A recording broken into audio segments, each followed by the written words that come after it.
Hello বন্ধুরা, আপনারা দেখছেন ডিজিটাল সবকিছু ইউটিউব চ্যানেল। তো বন্ধুরা, প্রধানমন্ত্রী নরেন্দ্র মোদীর তরফ থেকে দেশবাসীর জন্য এক দুর্দান্ত উপহার। প্রত্যেক মাসে 3000 টাকা করে পাবেন এই প্রকল্পে। অনেকেই মনে করেন রাজ্যে কেবলমাত্র মেয়েদের প্রকল্পই বেশি, কিন্তু মেয়েদের পাশাপাশি ছেলেরাও এই প্রকল্পে আবেদনের যোগ্য।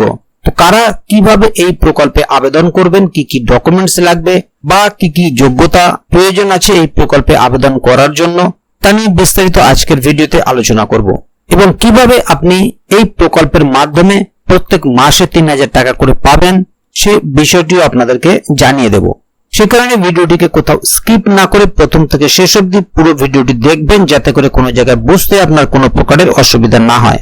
এছাড়াও আপনি যদি আমাদের চ্যানেলে প্রথমবার হয়ে থাকেন তাহলে অবশ্যই চ্যানেলটিকে সাবস্ক্রাইব করে বেল আইকনটি প্রেস করে অল নোটিফিকেশনে ক্লিক করে দেবেন, যাতে করে আমাদের চ্যানেলে যখনই কোনো নতুন ভিডিও আপলোড হবে তা সরাসরি আপনার কাছে পৌঁছে যায়। তো চলুন দেখে নেওয়া যাক এখানে বিষয়টি ঠিক কি বলা হচ্ছে। এখানে দেখুন একটি আর্টিকেল প্রকাশিত হয়েছে, পিএম মানধন যোজনা, প্রতি মাসে 3000 টাকা পাবেন, সাধারণ মানুষদের জন্য নতুন প্রকল্প। মাসে মাসে 3000 টাকা করে পাবেন। দেশবাসীর জন্য এই রকমই এক দুর্দান্ত প্রকল্প নিয়ে এসেছে সরকার। মাননীয় মুখ্যমন্ত্রী মমতা বন্দ্যোপাধ্যায় রাজ্যের মেয়েদের জন্য প্রচুর প্রকল্প চালু করেছেন, যার মধ্যে অন্যতম হলো লক্ষ্মীর ভান্ডার প্রকল্প। প্রতি মাসে বাংলার মহিলাদের অ্যাকাউন্টে সরাসরি 1000 টাকা থেকে 1200 টাকা পর্যন্ত দেওয়া হয় রাজ্য সরকারের তরফ থেকে। PM Maandhan Yojana provide 3000 rupees pension per month. এই টাকা বর্তমানে পশ্চিমবঙ্গের মা বোনদের হাত খরচের টাকা হয়ে দাঁড়িয়েছে। অনেকে আবার সংসার খরচ পর্যন্ত চালান।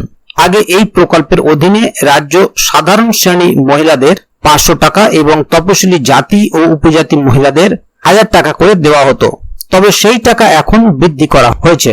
বর্তমানে লক্ষ্মীর ভান্ডার প্রকল্পের অধীনে সাধারণ শ্রেণীর মহিলাদের 1000 টাকা এবং তপশিলি জাতি ও উপজাতির মহিলাদের 1200 টাকা করে দেওয়া হয়। প্রধানমন্ত্রী শ্রমযোগী মানধন যোজনা। তবে পশ্চিমবঙ্গের পাশাপাশি দেশের বিভিন্ন রাজ্যের মহিলাদের এই ধরনের আর্থিক সাহায্য দেওয়া হয়, কিন্তু এবার দেশবাসীর জন্য বিশেষ প্রকল্পের ঘোষণা করলেন কেন্দ্রীয় সরকার। এই প্রকল্পের নাম হলো পিএম মানধন যোজনা।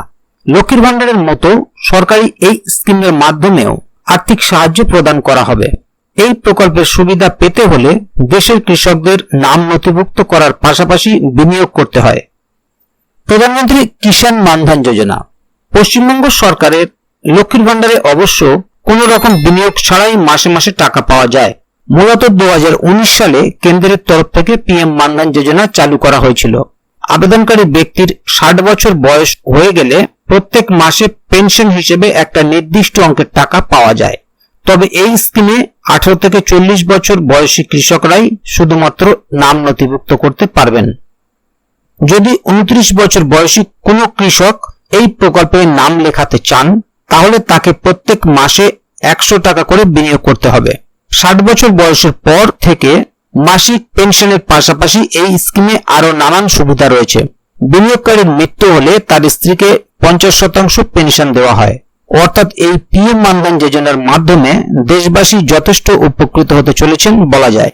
তাহলে বন্ধুরা বুঝতেই পারছেন এখানে বিষয়টি ঠিক কি বলা হলো। এখানে বয়স 18 থেকে 40 বছরের মধ্যে হতে হবে এবং এখানে 3000 টাকা যেমন আপনি পাবেন 60 বছর বয়স হয়ে গেলে, তেমনি 18 থেকে 40 বছর বয়সের মধ্যে আপনার যে বয়স হবে সেই বয়স অনুযায়ী একটি নির্দিষ্ট পরিমাণ টাকা আপনাকে বিনিয়োগ করতে হবে। এবং এছাড়াও আপনার পরবর্তীকালে আপনার স্ত্রী যিনি আছেন তিনি 50% পেনশন পাবেন। তাই যে সমস্ত মানুষ সরকারি চাকরি করেন না তাদের জন্য এটি একটি দারুণ সুখবর। তো বন্ধুরা, আজকের গুরুত্বপূর্ণ ভিডিও আপডেটটি এখানেই শেষ করছি।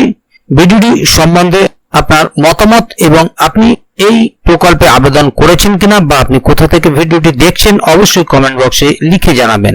ভিডিওটি ভালো লাগলে অবশ্যই একটি লাইক দেবেন এবং বন্ধুদের জানার সুবিধার্থে ভিডিওটিকে শেয়ার করবেন, যাতে তারাও বিষয়টি সম্বন্ধে জানতে পারে। ভিডিওটি শেষ পর্যন্ত দেখার জন্য অসংখ্য ধন্যবাদ। আবার দেখা হবে আগামী ভিডিওতে। ততক্ষণ পর্যন্ত ভালো থাকুন, সুস্থ থাকুন। ধন্যবাদ।